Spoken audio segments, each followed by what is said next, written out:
Unfortunately fortunately. So thing ఏంటంటే ఈ మనిషి వ్యక్తిత్వం ఏంటంటే డే బై డే చేంజ్ అవుతా ఉన్నది. మనం ఏంటంటే ఆస్ట్రేలియాలో ఉన్నాము, అరౌండ్ 20 years నుంచి ఉన్నాము. ఇప్పుడు నేను కానీ రామన్న కానీ ఇంకా మన ప్యానలిస్టులు కానీ. సో మనం ఏంటంటే మన కల్చర్ని ఎంత బెటర్గా ప్రొజెక్ట్ చేద్దాము, అంటే మన మల్టీ కల్చరలిజం.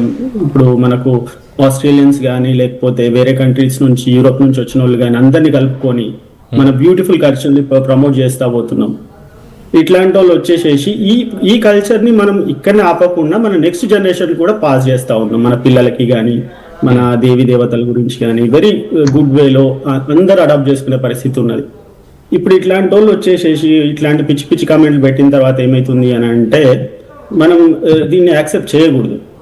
ఎక్కడన్నా మనకు నెగిటివ్ వచ్చింది అని అంటే అది కమ్యూనిటీకి మంచిది కాదు, మనకి మంచిది కాదు.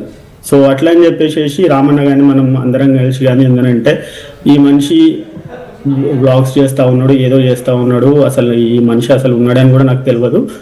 సో థింగ్ ఏంటంటే ఇట్లాంటి వాళ్ళని స్టార్టింగ్లోనే మనం క్లోజ్ చేయాలి. ఇట్లాంటి డెరివేటరీ కామెంట్స్ కానీ లేకపోతే మన దేవి దేవతలను విమర్శించడం కానీ లేకపోతే ఇంకేదన్నా పార్లమెంటరీ వర్డ్స్ వాడడం కానీ ఏదైనా వీడియోలలో ఇట్లాంటివి చేసేటోళ్ళని మనం యాక్సెప్ట్ చేయకూడదు. ఈవెన్ యూట్యూబ్ సబ్స్క్రైబర్స్ ఉన్నా కానీ లేకపోతే ఏదైనా లీగల్ యాక్షన్స్ ఉన్నా కానీ యూట్యూబ్ మీద అది మనం తీసుకోగలగాలి. Plus especially in terms of Australia ఇక్కడికి రాకుండా ఉండడానికి కూడా చూసుకోవాలి. ఎట్ ద సేమ్ టైము మనోడిది మెయిన్ బిజినెస్ ఏంటి అని అంటే దేశాలు తిరగడం. ప్రతి దేశంలో మన తెలుగు వాళ్ళు ఉన్నారు, ప్రతి దేశంలో మన హిందువులు ఉన్నారు. అందరు యాక్టివేట్ కావాలి. అందరు యాక్టివేట్ అయ్యేసేసి మనోడు ఎక్కడైతే ఉంటాడో, ఎక్కడైతే పోనీకి ట్రై చేస్తాడో అన్ని దేశాల వీసాలు క్యాన్సిల్ చేయాలి.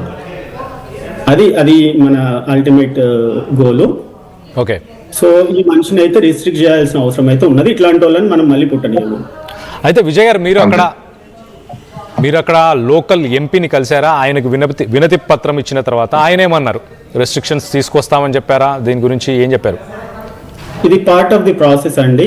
It will take time, like it will take couple of weeks. So మనము అన్ని లీగాలిటీ ప్రకారం వెళ్ళేసేసి దాని ప్రకారం మనం చూసుకుంటామండి. రామన్న ఉన్నారు, మనం అందరం కలిసేసి మళ్ళీ నెక్స్ట్ ఇప్పుడు హాలిడే పీరియడ్ నడుస్తూ ఉన్నది.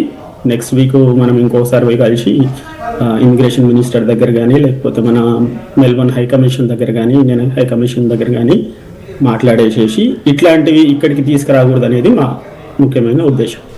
ఓకే. వంశీ గారు మీరు చెప్పండి, లాస్ట్ టైం అన్వేష్ ఎప్పుడు వచ్చాడు, లేకపోతే తన దగ్గర ఉన్న వీసాతోని తను ఇంకెంతకాలం ఆస్ట్రేలియాకి వచ్చే అవకాశం ఉంది? తన దగ్గర ఎలాంటి వీసా ఉంది, మీకు ఏమైనా ఐడియా ఉందా? నమస్తే కళ్యాణ్ గారు. నాకు నేను పర్సనల్ గా కలవడం అంటూ జరగలేదు అన్వేష్ని, కానీ అంతకుముందు ఆయన వీడియోలు చూడడం బట్టి నాకు తెలిసింది అరౌండ్ 2-3 years బ్యాక్ వచ్చినట్టున్నాడండి ఆయన. అయితే 2-3 years అంటే జనరల్లీ మీకు Australian visa 3 years visitor visa వస్తుందండి. So I think he's doesn't have a valid visa if my calculations are right at this point of time.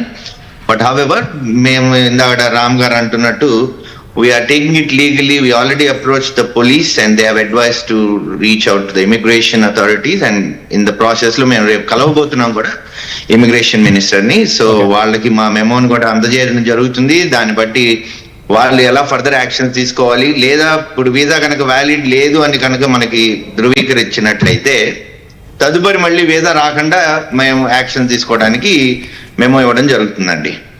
Okay. ఇప్పుడు హిందూ సమాజ్ అసోసియేషన్ అలాగే Telangana association కావచ్చు, మీరు మిగతా దేశాల్లో ఉన్న అసోసియేషన్స్తో కూడా మీరు కనెక్టెడ్ ఉన్నారా? వాళ్ళకి కూడా పిలుపునేమని ఇచ్చారా? వేరే దేశాల్లో ఉన్న వాళ్ళకి వాళ్ళు కూడా ఏమన్నా సన్నాహాలు చేస్తున్నారా? ఇప్పుడు 100% అండి. ఇప్పుడు మా కమ్యూనిటీ, మన తెలుగు అసోసియేషన్ హిందూ సమాజ్ వాళ్ళు మనకి యూకేలో ఉన్నారు, యుఎస్ లో ఉన్నారు. అలాగే సో మా రిప్రజెంటేటివ్స్ తోటి మేము రెగ్యులర్ టచ్ లో ఉన్నాము. వాళ్ళ తరఫు నుంచి కూడా ఈ కండెమ్నేషన్ అనేది వాళ్ళ తరఫు నుంచి అదర్ కంట్రీస్ నుంచి కూడా ప్రొవోకేట్ చేసేలాగా ప్రిపేర్ చేస్తున్నాము.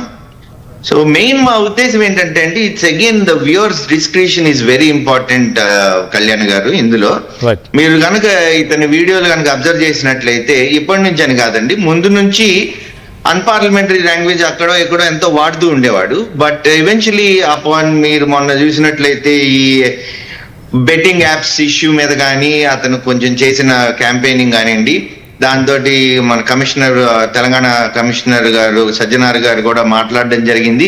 Right. మేబీ దాని మూలంగా వచ్చిన యాటిట్యూడో లేదంటే because the viewers still encourage his unparliamentary behaviour, because this is not the first video, now this he's cross the limits. But అంత ముందు చూసిన వీడియోస్ కూడా మీరు గమనించినట్లయితే అక్కడో ఇక్కడో used unparliamentary words and unparliamentary language అండి బేసికలీ.